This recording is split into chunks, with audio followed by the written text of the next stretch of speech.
All right, everybody, welcome back to another episode of Red Thread Ministries podcast. I've got Brian here, and we've got Micah back for one more episode, hopefully maybe many more, to discuss the parable of the Unforgiving Servant, which is something we meant to discuss last time, but some things got in the way. So, first and foremost, Brian, how are you? Hello, I'm well. Mike, I feel like I say every episode, better every week. that's what's You up, know what I dude. mean? I didn't know what you mean. Micah, how are you, man? Hey, I'm doing great. How you doing? Oh, better now, as Brian normally says. I'll take your line from you this time, dude. It's one of the Hmm. few things I look forward to, at least recently, as depressing as that Yeah. may sound. But so let's kind of get right into it. We're gonna set it up. Typically, I read a few things off that I found were interesting from across Logos, and I've got my ESV study Bible, which is interesting because it has some different. It differs from what I read on Logos, so I'll just read the compare and contrasts here real quick. So this one is about the servant who was forgiven a massive debt. So like 10,000 talents, which is roughly like 150,000 years of wages, is what this was saying. But Yeah, what would that be in these days? so in um the ESV study Bible, it says 10,000 talents is a unit of weight equaling about 75 pounds. So in the New Testament Yeah. times, it would have been like $6 billion if we did Wow. a comparison to today. Yeah. How'd you even get in that big a debt? Dude, I have no idea. So, but this one it says it's valued at 6,000 drachmas, but the equivalent is about 20 years of wages for a laborer. But it says if a laborer earns $15 per hour at 2,000 hours per year, he would earn 30,000 per year, and a talent would be equal to $600,000. Hence, 10,000 talents hyperbolically represents an incalculable debt in today's terms, about $6 billion. Yeah.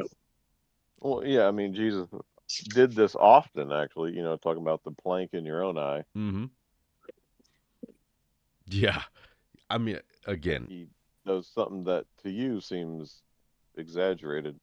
But perhaps the debt that we are to the Lord is roughly around $6 billion. yeah, I mean, there's no chance we're paying it off, Um, right? I was just thinking about that in the shower yeah, today. Like, that's kind of maybe that's what he's saying. right, like the debt of all of our sins is just something we'll never be able to pay off. Yeah, Yeah. each one of you is $6 billion. That's, that's a lot of sin, dude. Yeah, yeah, yeah. Usually I have a lot more information than that, but this one it's kind of short. And this is one of the ones I think is kind of obvious, right? Like the message in this one is obvious. Like we were forgiven an incalculable debt, and to not forgive others for something that's trivial, which we'll find out once we get into the parable, is pretty ridiculous. But Yeah. did you have anything you wanted to add, my boy? I know you like this parable in particular. Well, I didn't know if you were going to preface the parable with what Matthew said prior, or with what Jesus was saying in response to Peter. Yeah, I can do that. Okay. All right. Yeah.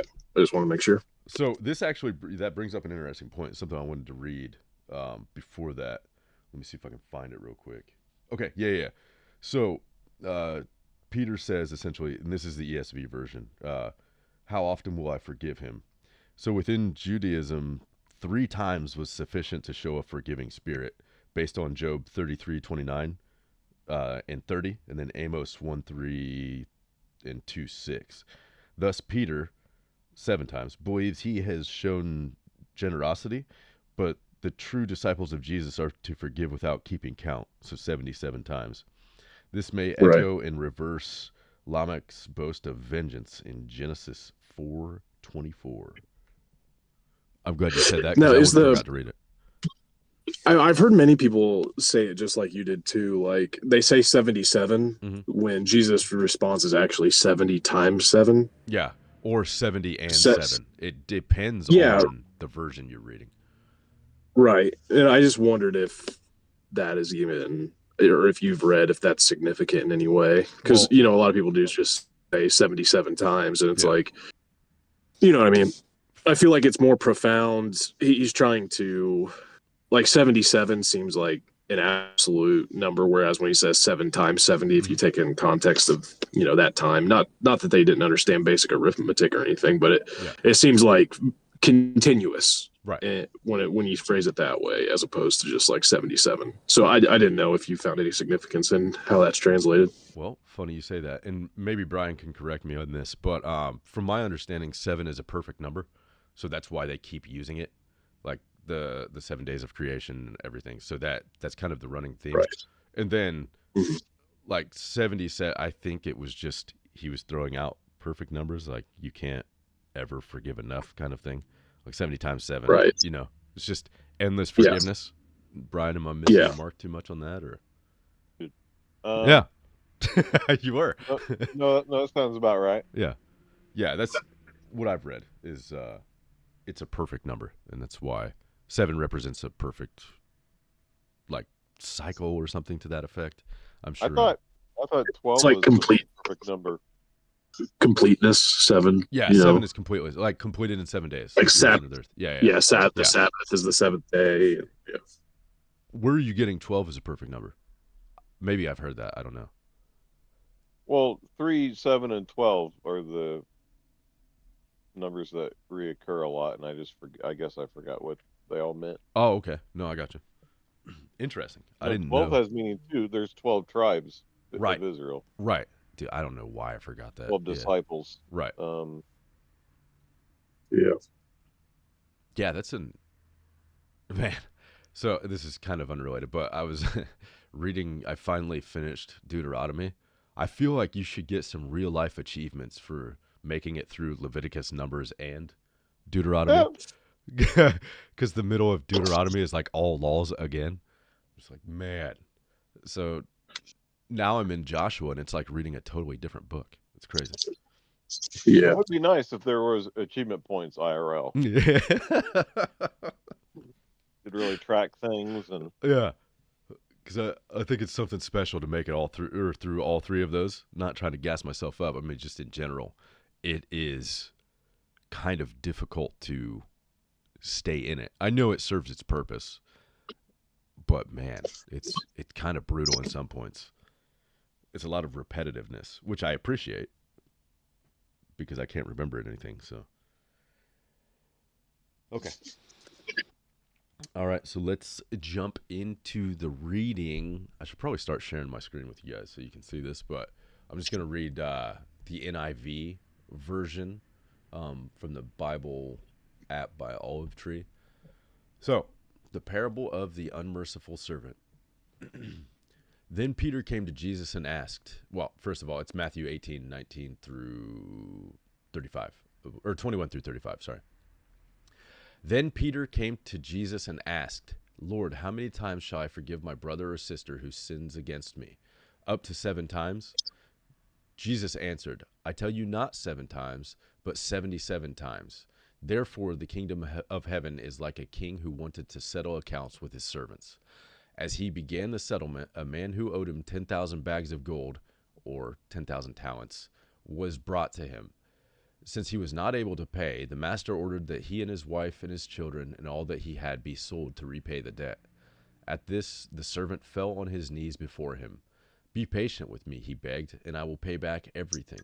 The servant's master took pity on him, canceled the debt, and let him go. But when that servant went out, he found one of his fellow servants who owed him 100 silver coins. He grabbed him and began to choke him. Pay back what you owe me, he demanded. His fellow servant fell to his knees and begged him, Be patient with me and I will pay it back.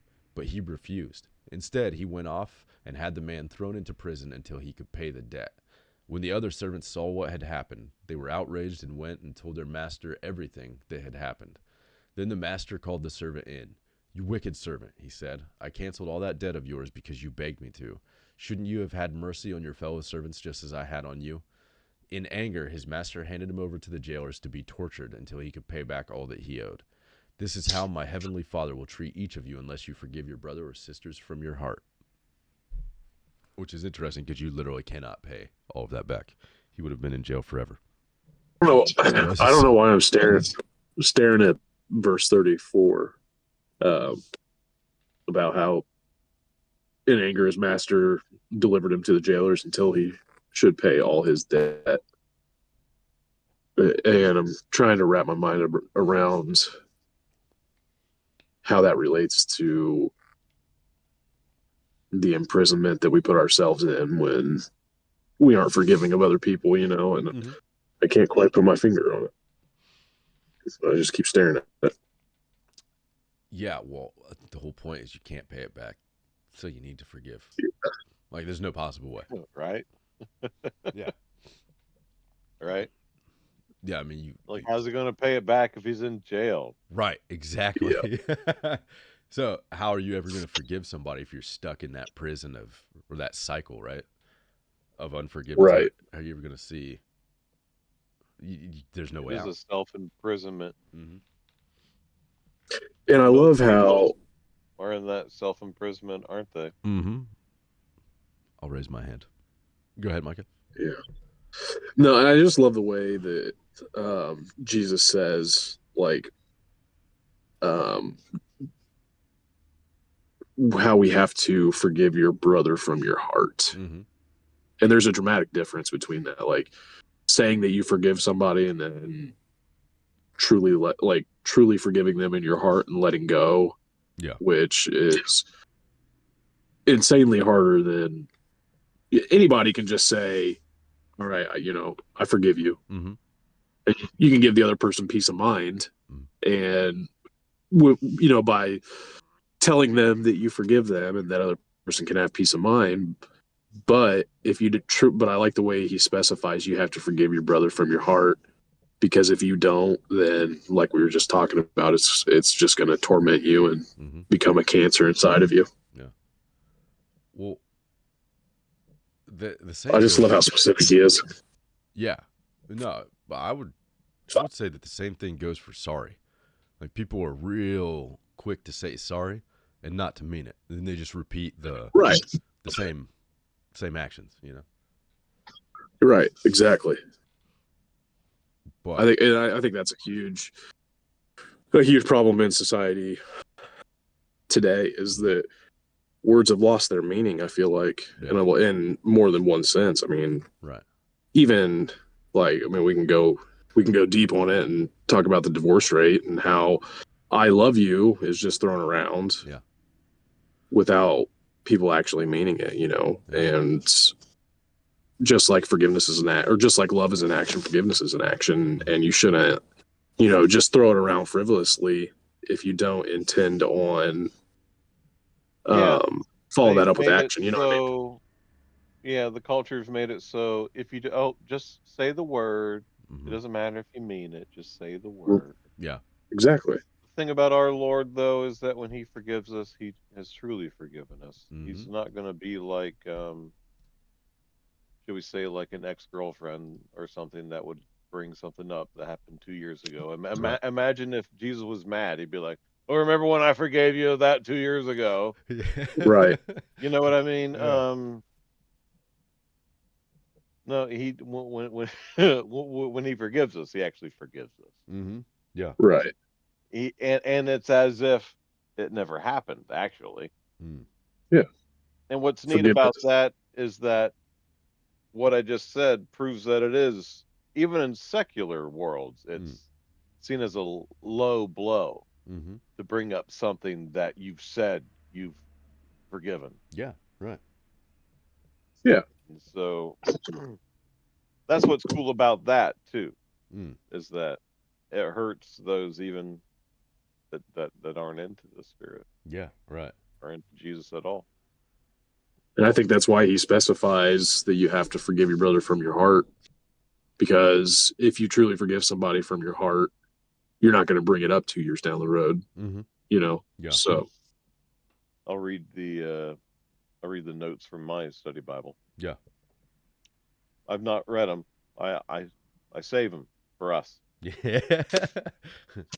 Um, this parable reveals how a man forgiven of a financial debt to a king refuses to forgive a fellow servant who owes him little. Mm. The king was angry with the unforgiven servant and threw him in the prison with the tormentors. Tormentors were prison guards who scourged debtors with whips until they agreed to pay what was due or until the debtor's family or friends were moved with compassion and paid the debt for him. Mm. In Roman times, large, heavy chains weighing 15 pounds were placed on the debtor. Creditors were also allowed to limit food to tiny portions until the debtor was almost starved into submission. Mm. This is a strong warning to those who choose to walk in unforgiveness towards others. An example of this is when King Saul became envious of David, and a spirit of jealousy released a tormenting spirit that harassed Saul for many years. Mm. Unforgiveness is perhaps the biggest single hindrance in the church and in family relationships. It is important to forgive others to prevent being turned over to spirits that will take your joy and peace. Dang. Which which study Bible do you have? That was good. I've never heard that. Perry Stones. Oh. Well, so yeah, that was really good. Mine doesn't make any mention of that, and I've never heard any of that either. But kind of to the point that we made about the debt being too great. This also goes into that the massive debt that people owe because of sins to the holy, righteous God. Right? There's a complete inability to pay such a debt. God's great mercy and patience in withholding His immediate righteous judgment that all people deserve for their sins, and God's gracious provision of Christ's death and resurrection to pay the debt for the sins and to break the power of sin. But I like this this part the most. The two central points of the parable are, first, that the gift of salvation is immeasurably great, and second, that unless a person is comparably merciful to others, God's mercy has not had a saving effect upon him, and he will be liable to pay the consequences himself. Interesting. Yeah, I might have to buy the study Bible you have, because he really got into the weeds on the debt stuff, huh? Or the jailers. Well, Perry Stone's really big on Jewish tradition. Mm, You know, yeah.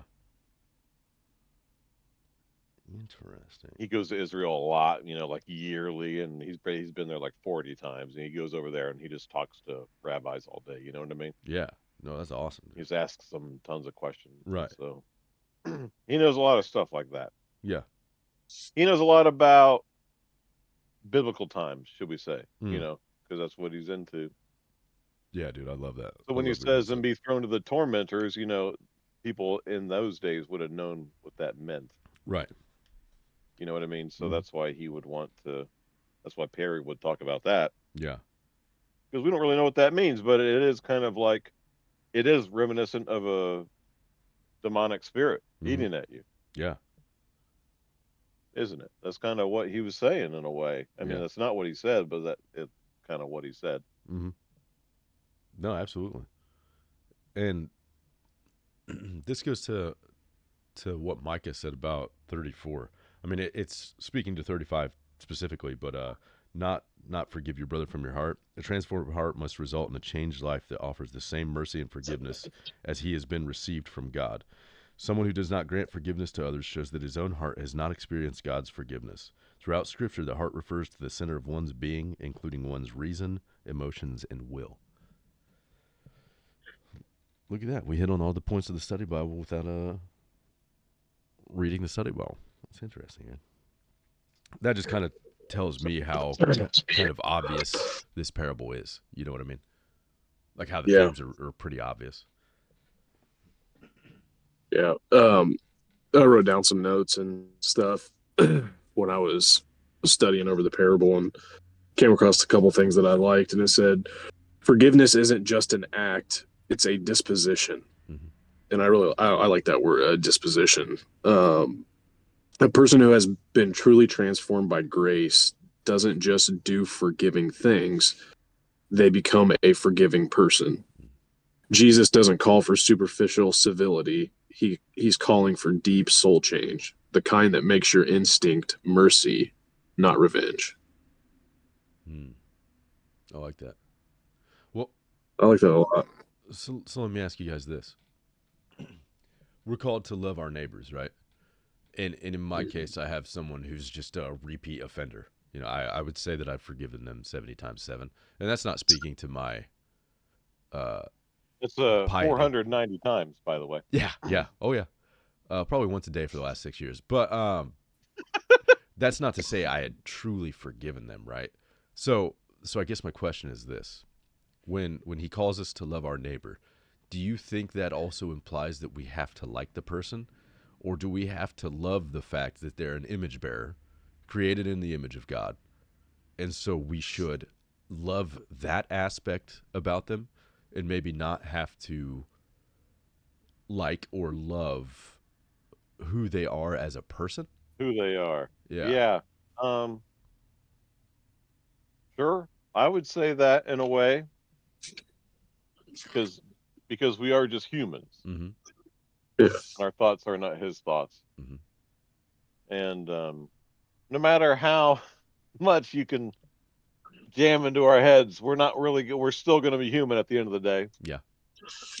We're not going to love everyone all the time. Mm-hmm. That's why we have the scripture. Mm-hmm. That's why we have the gospel. Yeah. You know what I mean? Yeah. So I want to say that yes, I think Jesus is aware that once you forgive them, do you love them truly? Do you feel happiness when you think of them? Maybe not. Yeah. But if you wish them well, Right. that's what matters. I think so too. I think that's what matters the most. I think that's because you can't have that without forgiveness. Right. So you can be like, "Oh, I don't like that person. I don't want them to be in my life anymore. But I wish them well. Right. I Yeah. don't, Absolutely. you know." And I think And I think that's enough. I think so. Yeah. I guess my question would be,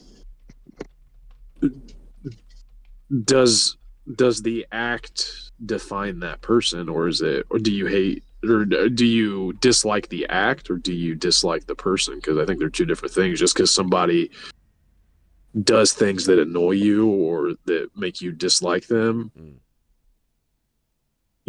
does that speak more to that person, to who they are as a person, or is it just an act, or do you just dislike the action? Like, it's hard to separate the two sometimes. Yeah. It depends on who the person is. If they know that thing bothers you, um, stuff like that. I think a lot of nothing, hardly anything's black and white usually. You know Right. what I Right. mean? Yeah. That's true. Well, But I just was thinking back to, like, you know, I can I can love somebody and not agree with their behavior, yeah. or you know what I mean? Well, yeah. Yeah. So that's kind of like the love the sinner, hate the sin kind of thing, right? But Exactly. Yeah. for context, this person, and we're all lazy to varying degrees, all right, but they take it to a whole other level, and make a lot of mistakes. They've been working at my job for far longer than any of us, and actually more years than 2 or 3 of us put together. But it's all goofy mistakes, and it's carelessness. It's just not paying attention, and those mistakes directly affect my job, right? So I can see all the stuff happening in real time, dude. So it's difficult because, and I don't know if I said this last time, but like when I was talking to them about the Bible with one of my friends, like I can't look in their face because I've just associated it with all the awful You things did they've done say in the that, past. yeah. Yeah. And it still holds true. Like even after that episode, I caught myself doing it. Like it's very hard. Because that hit me pretty hard. It's like, dang. Yeah, That's it's really not true. liking this person all that much. Oh, it's hatred.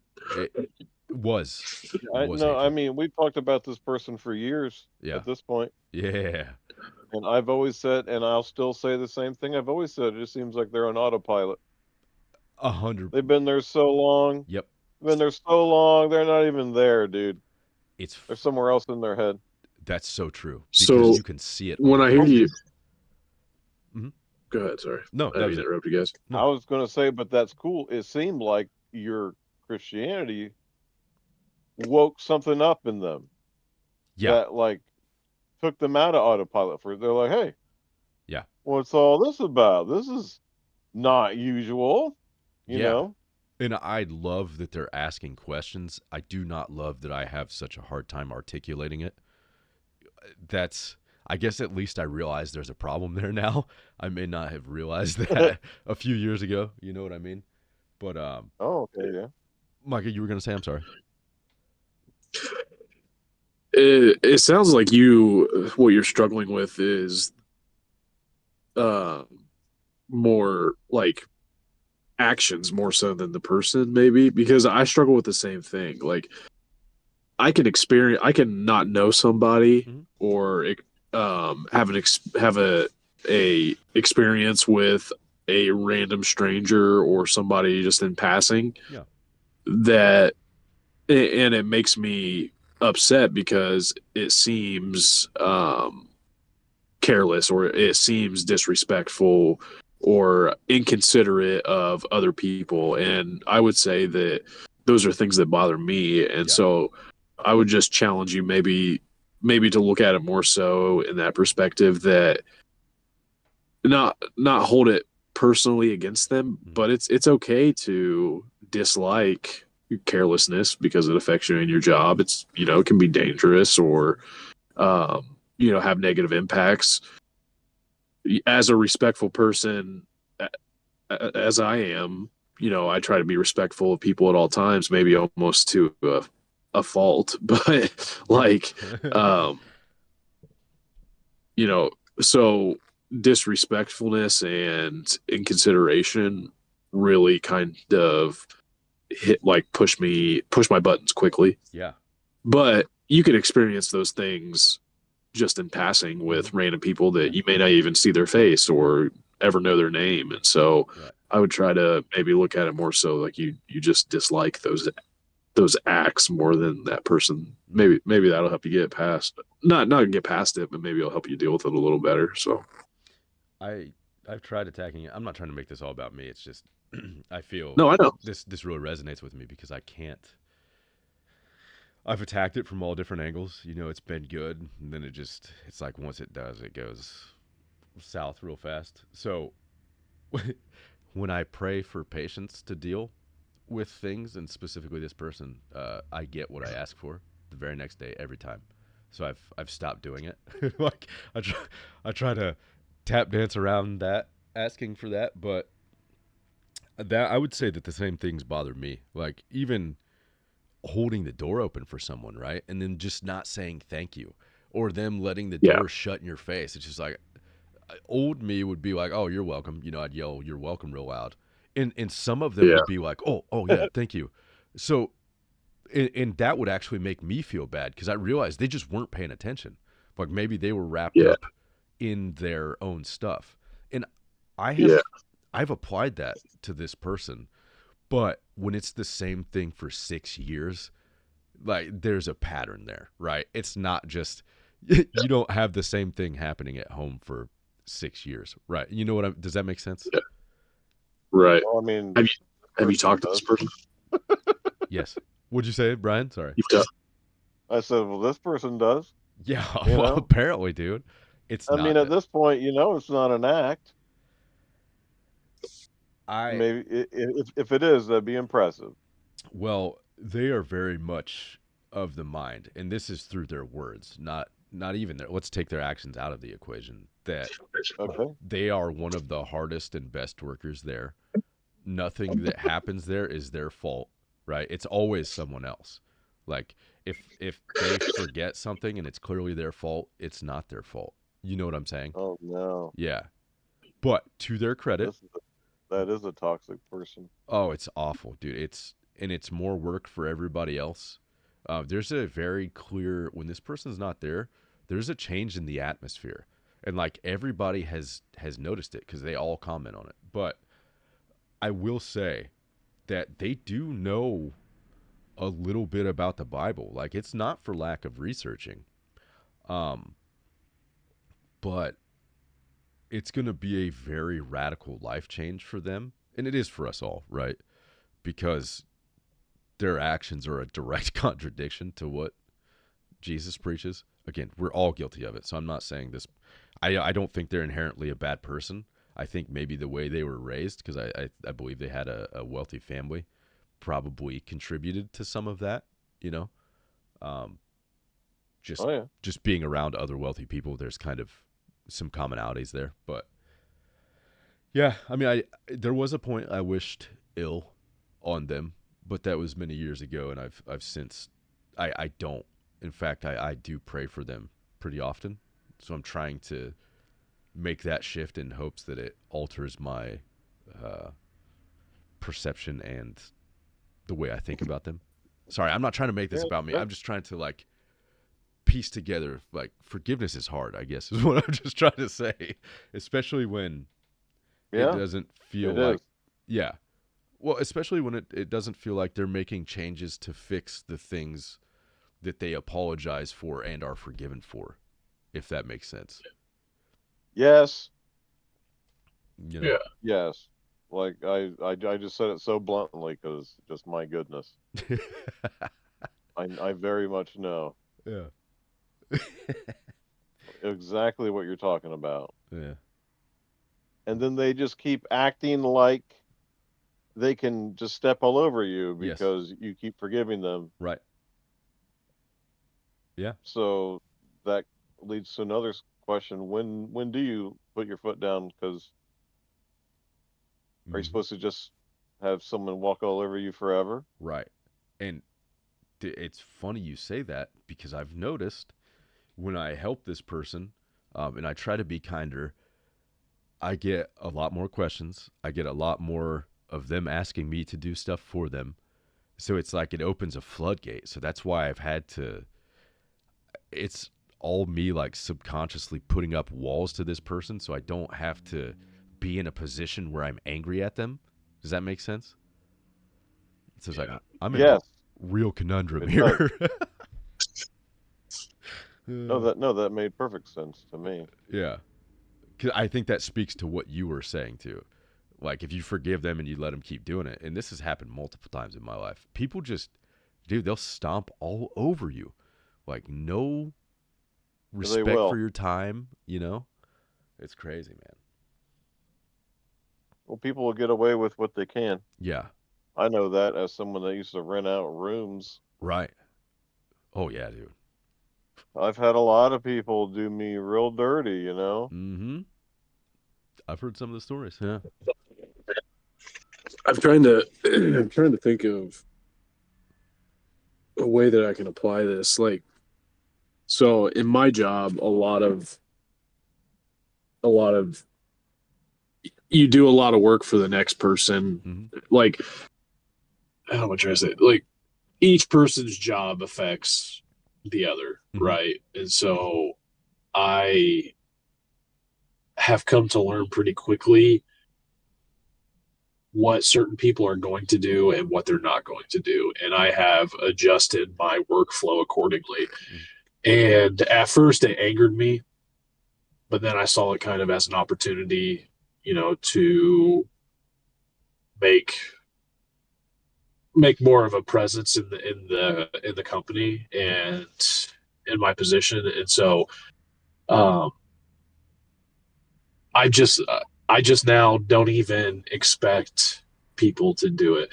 You know how Grandpa Bennett, one thing I will never um, forget, one of his many lessons is Mm-hmm. that never have expectations for other people and you won't be let down.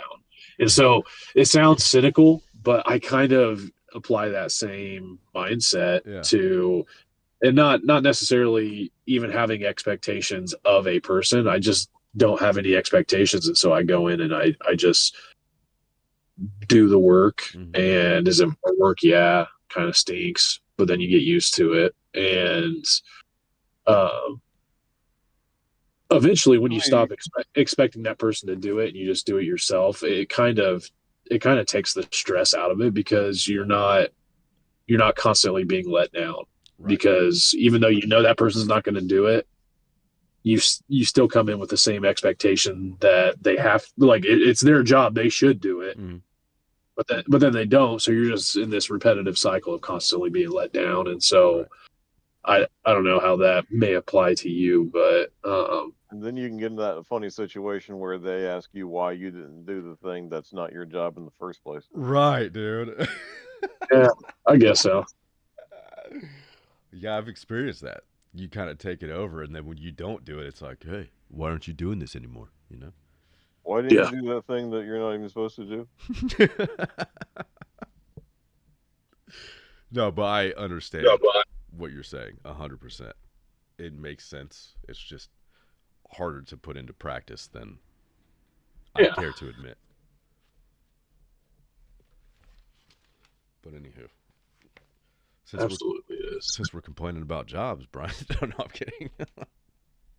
Maybe don't, because you've said where you worked. I like my job. Yeah. Good. I wish it paid more. Two of my bosses are quitting like immediately, so that's going to be weird. Really? That stinks. Yeah. Or is that a good thing? I mean, one of their mutual friends bought a bar. Oh, okay. And they're going to help run it. That's awesome. So they're out of here. Yeah. No, I don't think anyone can blame them. Yeah. Like, hey, yeah, do the fun adventure thing. Right. Yeah. Absolutely. Especially if they're still young. They are. Yeah. They're younger than us. They're younger than Micah. Oh. Well, dude, we're all pushing 40, aren't we? Except for Micah. He's got a few years left, but I'll be 35 in October, man. That's crazy. 37. Yep. It is crazy. Yep. Me and Brian, I think we're both 37, right? Yeah. You said 37? I am 37. When did that happen? Dude, I don't know. Especially with music, man. I get nostalgia real bad, so I have to kind of cut it off sometimes because it gets almost overwhelming sometimes. Really? I don't really feel nostalgia anymore. Really? That makes me feel sad. Is that a bad thing, though? I don't know that that's a bad thing. I don't know. Yeah, nostalgia's tricky. Maybe I overdid it. Yeah. I feel like my emotions are simply numbed anyway. Especially since I've been on an SSRI for like 10 years almost or something. Yeah, no kidding. Right. Did you know I just heard that SSRI, like, have you been on the same one for 10 years, Brian? Yeah. They kind of have a poop out date. Like your body can only I've heard that. only react to it for a certain amount of time. And like, so I've heard several stories of people that have been on an SSRI or antidepressant for many, many years, kind of felt in that same state that you're in, like just kind of numb. And then they switch, and it just made a world of difference. So it may be something to look into. Interesting. You may have hit your poop out date on those. I've thought of that, and maybe if I just stopped taking it, maybe I would just be less numb. Yeah. You know what I mean? Yeah. I thought about lowering my dosage again. See how that goes. I just didn't. I mean, I'm on the medium dosage. So I'm not on the biggest. That's good. Yeah. I'm not on 20. I'm on 10. And I could just break the 10s into 5s, and I could do that again, but I didn't because it's been summertime. Yeah. And I'm usually a little more anxious in the summertime. the world's a little more alive, a little more active. I feel like I'm a little more alive and active on the inside, Yeah. and you can't really turn it off. So at least I can't. Yeah. No, I get that. I'm super glad it's September. Farewell, summertime. I love the Burr months. Mm-hmm. They're a good time of year for me. They might be I think it's my favorite time of the year, really. Just Brian, is until year's end. Huh? is your battle more with anxiety or depression? I think anymore, it's a pretty strong mix of both, really. Really? Sadly.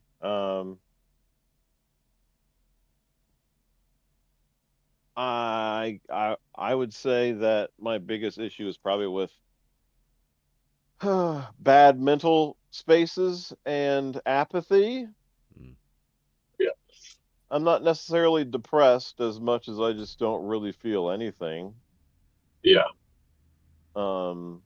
I feel like I need like a whole movie that I felt like watching, Like I got to feel like watching it and pay attention to it the whole time. And then at the end, during the climax, it might make me feel a little bit of something. Mm. Yeah. Or the Holy Spirit. Mm-hmm. You know what I mean? The Holy Spirit will make you feel alive and well immediately. Mm-hmm. Yeah. And it might be that I'm just so used to that. Mm. I mean, between all my trauma, Yeah.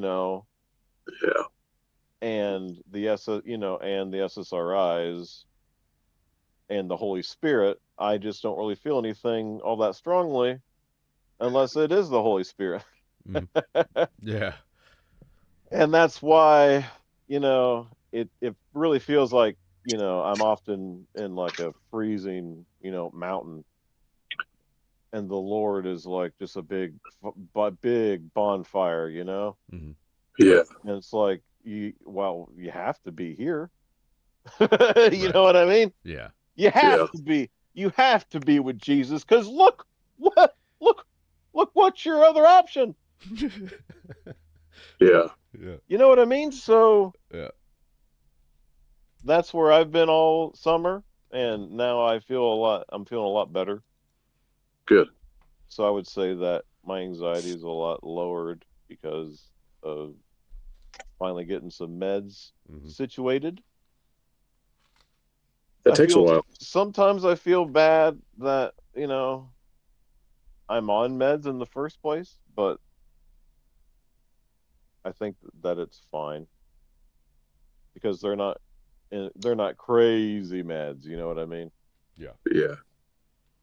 I mean, would you say the same thing if, God forbid, you had cancer or something? Would you still feel bad for being on meds? You know what I mean? Like Right. it's kind of like, Right. Exactly.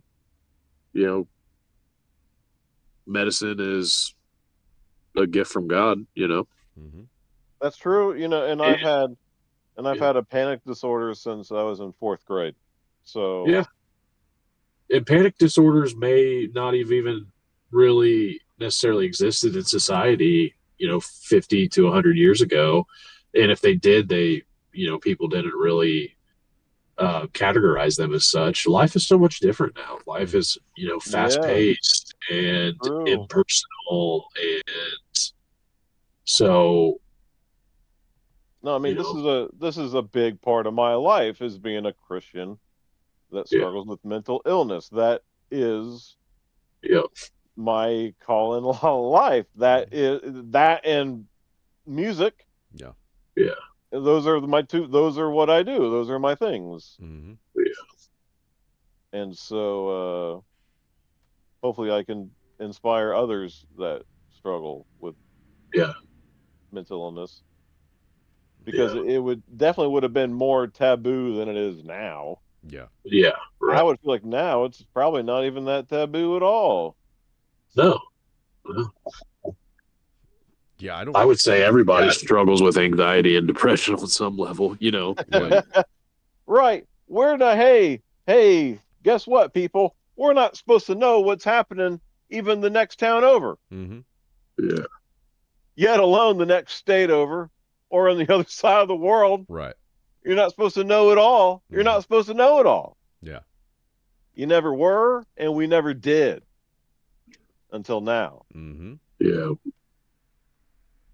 Well, granted, the news doesn't really, cause me all that much anxiety, but still. Yeah, but it's not helpful, man. It's almost like that's more of it's like almost a like sociology thing. Yeah.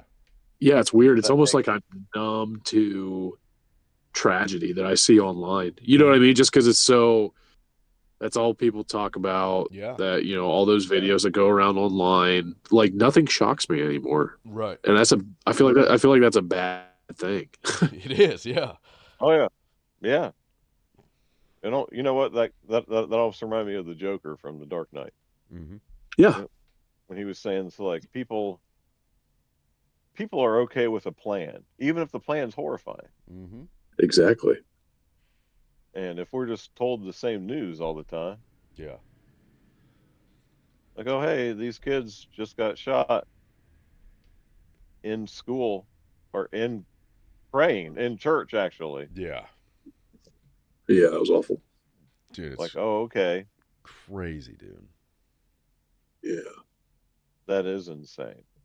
That person very demonic. Yeah.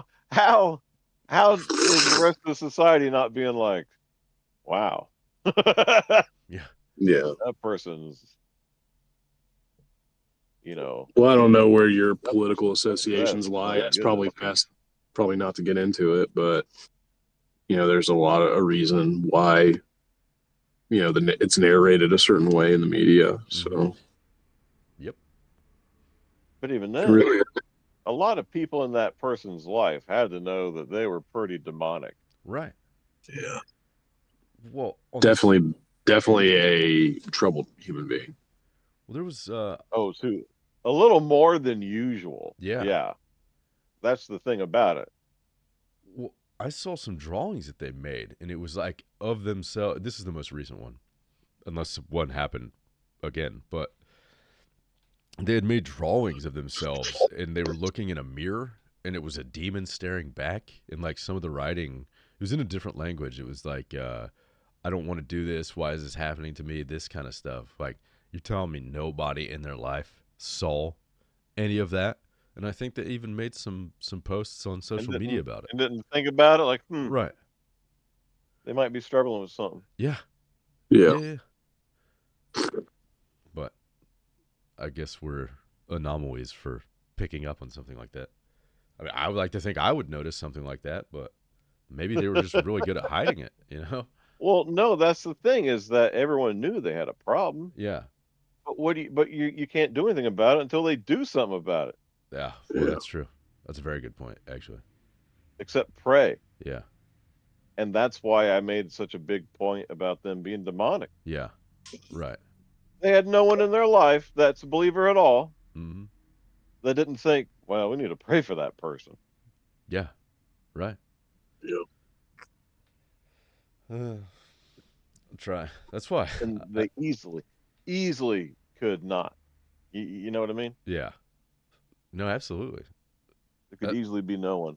Right. Man, you know what's kind of funny?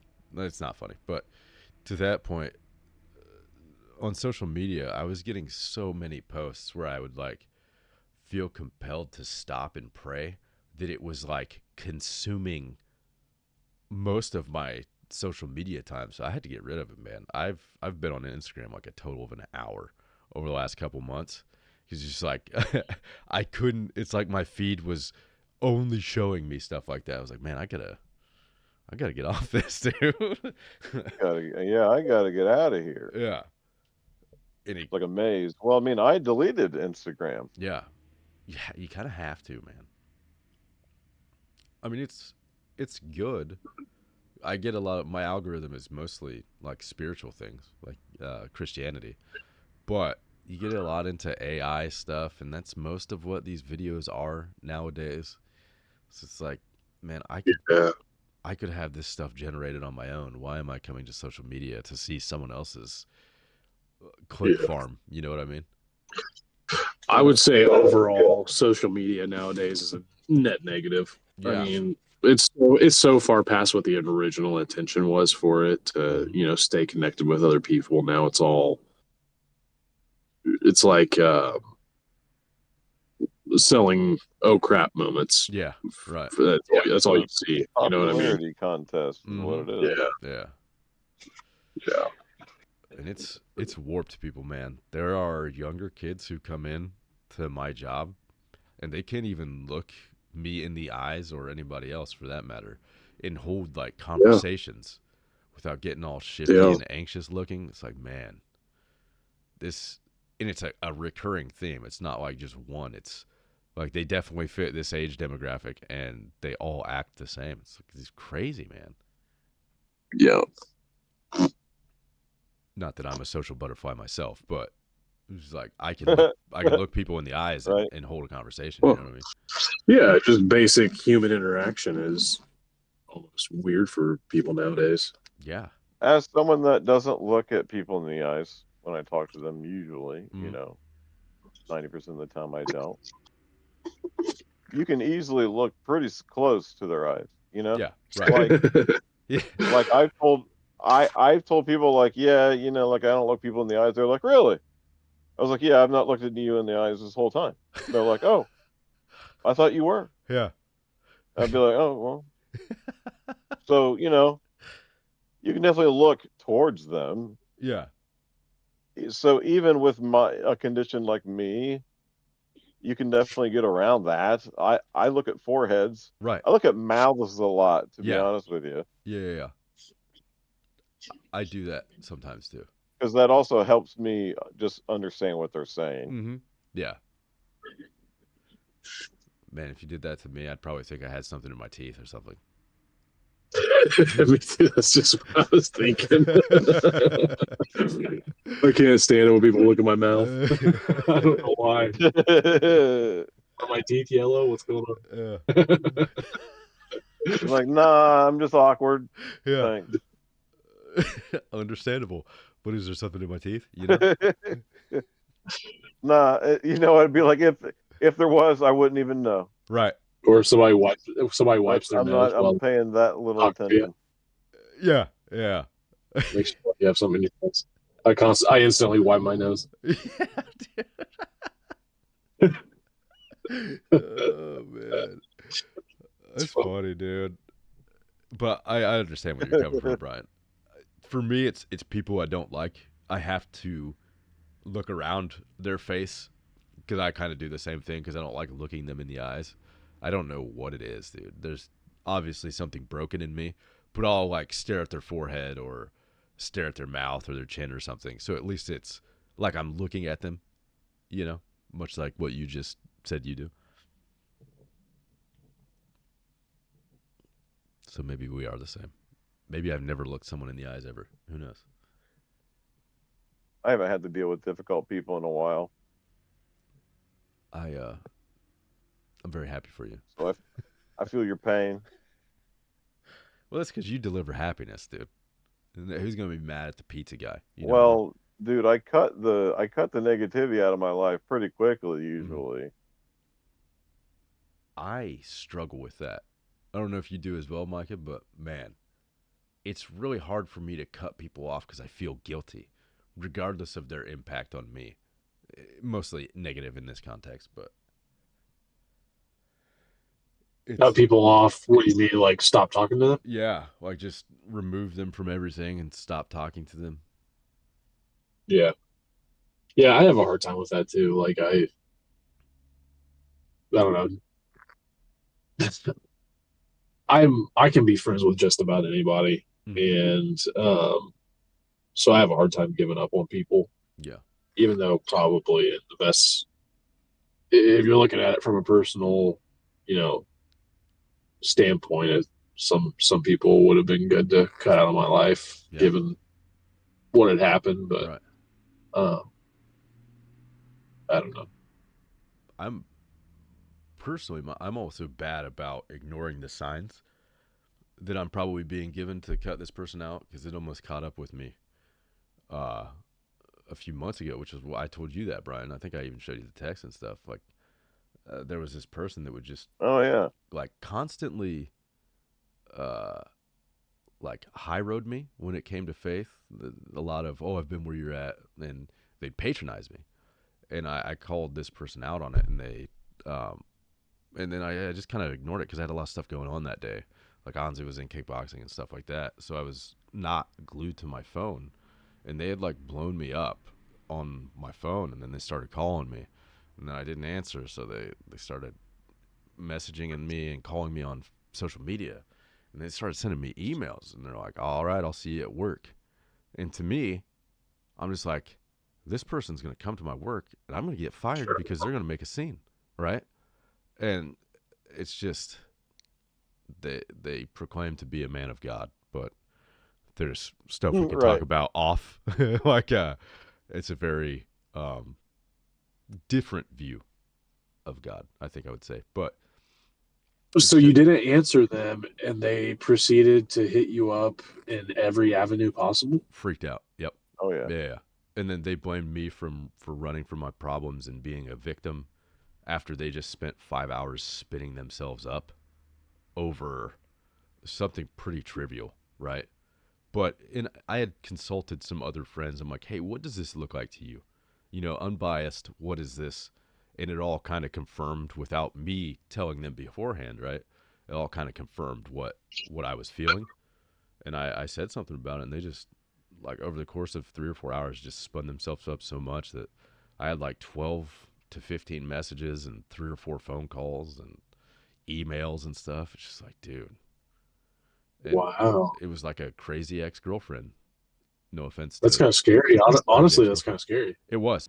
I don't hold any ill will against them anymore. I was pretty not happy about it for a long time, but I've reconciled it to varying degrees. Like I wouldn't just be venomous if they came up and talked to me, that kind of thing. But I'm not going to go out of my way. So it's like, do you cut that person off? Do you forgive them? Do you foolishly continue to be involved with this person's life? So you kind of get into, I've forgiven him, right? This person, whoops. Yeah. But it was like 77 times. Do I keep letting this happen? How do you reconcile unlimited forgiveness to that, right? Do you stay involved and keep letting this stuff happen, or do you forgive and then kind of just shake your sandals off? But I think forgiveness is a trigger for a lot of people, because a lot of people say, I'm sorry, and then the other person will say, I forgive you, but there is no forgiveness there because it doesn't come from your heart. And I'm probably one of the chief sinners when it comes to that, to steal from Paul. But Well, and then to continually feel like you are forgiving others, mm-hmm. and maybe not necessarily receiving that in return. Right. Because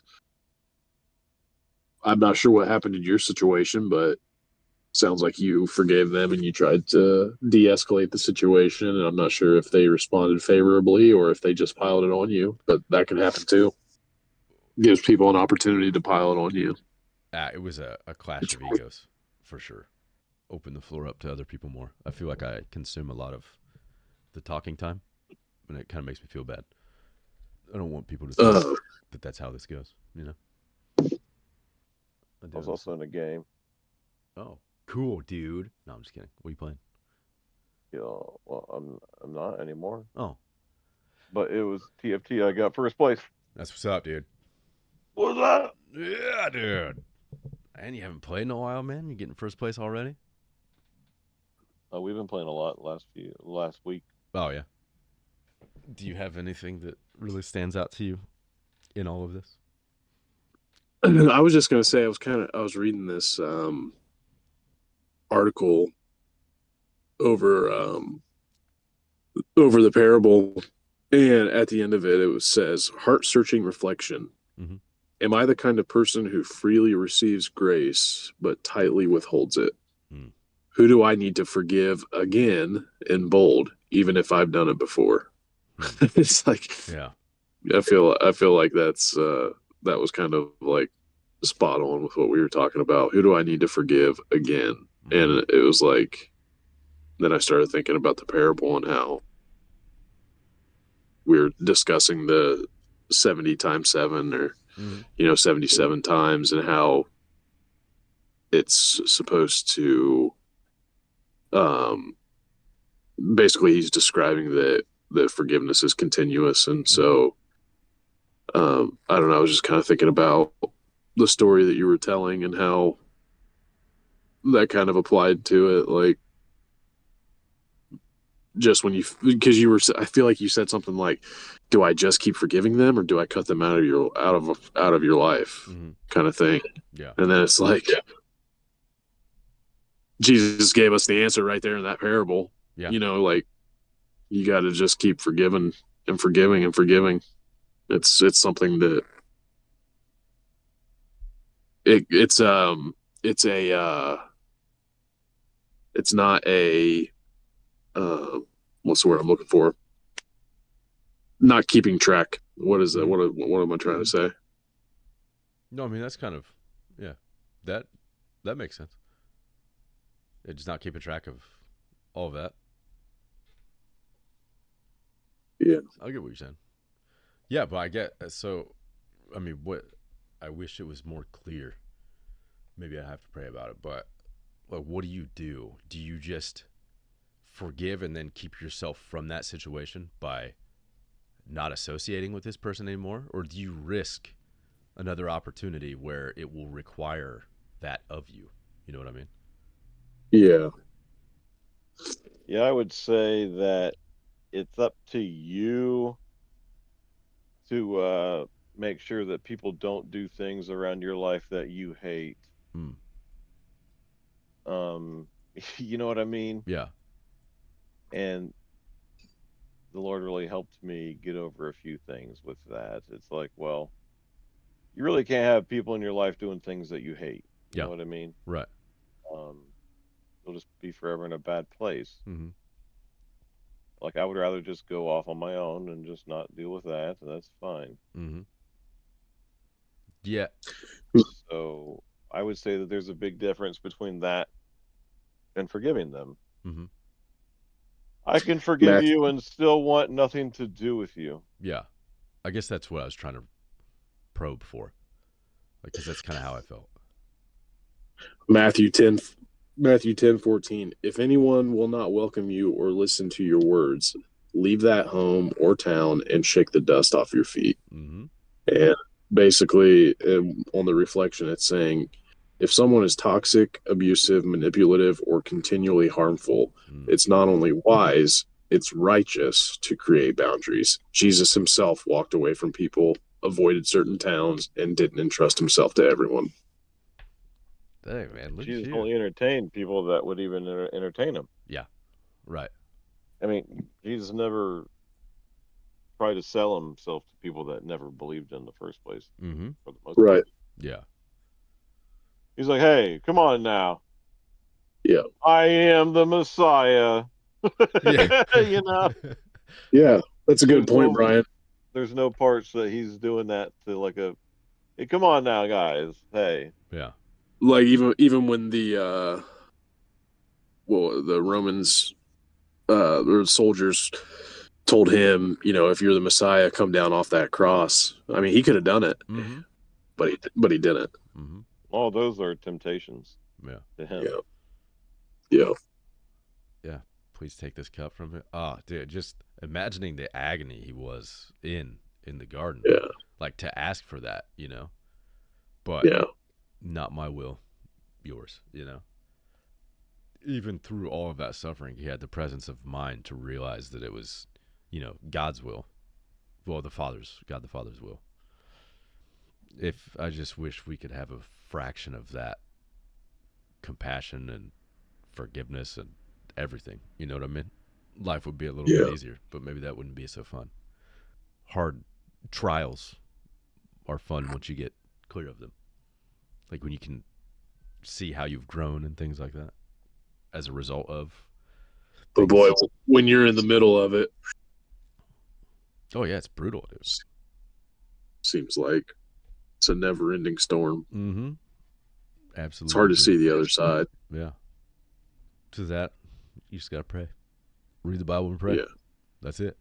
Dude, amen to that. That's it, dude. We do communion at church every week, and they usually do like a meditation or reflection. And the guy that did the communion, he did the communion meditation. He talked about a picture that his grandma used to have in the home where it was of Jesus when he walked on water. Mm-hmm. And basically how in that picture, you know, there were waves crashing all over the boat. The wind was spraying water everywhere. And people in the boat were, soaking wet, hair matted to their face kind of thing. It was just total chaos. Mm-hmm. And he started talking about how Jesus was on the water. The rain hadn't touched him. The water hadn't touched him. His robe was perfect. Mm-hmm. And he was just completely unscathed in the middle of that storm. Mm-hmm. And he started talking about how he felt like that picture was just utterly false. And he basically was like, because when you're in the middle of the storm and the waves are crashing all around you and the rain is blowing in your face and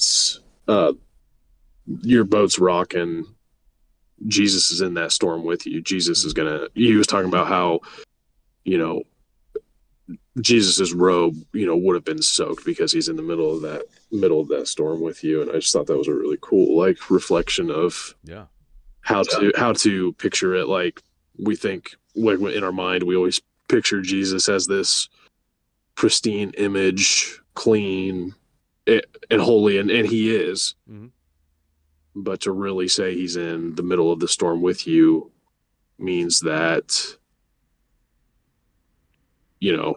or whatever you're going through, like, it's like he's in the middle with you. And I don't know, I just thought that was cool, kind of reflection on it. That's awesome. What are you talking about? Like he's just not bringing you through it. He's in there with you, walking through it. So, yeah. I think Scripture would probably back that up to varying degrees. Yeah. I think it's awesome. But with that, I guess that's what we'll end on. Let's say that's a great story. I like that a lot, actually. I'm gonna carry that. Just something. Something to carry around with you in the week. Like, if you're going through something, just know that he's there. Yeah. And whatever you're going through, he's going through it with you. Right. All right. Well, Brian, you have anything to add, my man? No. Okay. All right. On that note, I think we'll call it here. Got to get to work. So it's been a pleasure, boys. Hopefully we can do it again sometime soon in the very near future. Mike, you have anything else you want to say? Brother? No, I just want to say thank you again, guys, and love you guys. Love you too, man. Love y'all. Love ya. Bye. Bye-bye.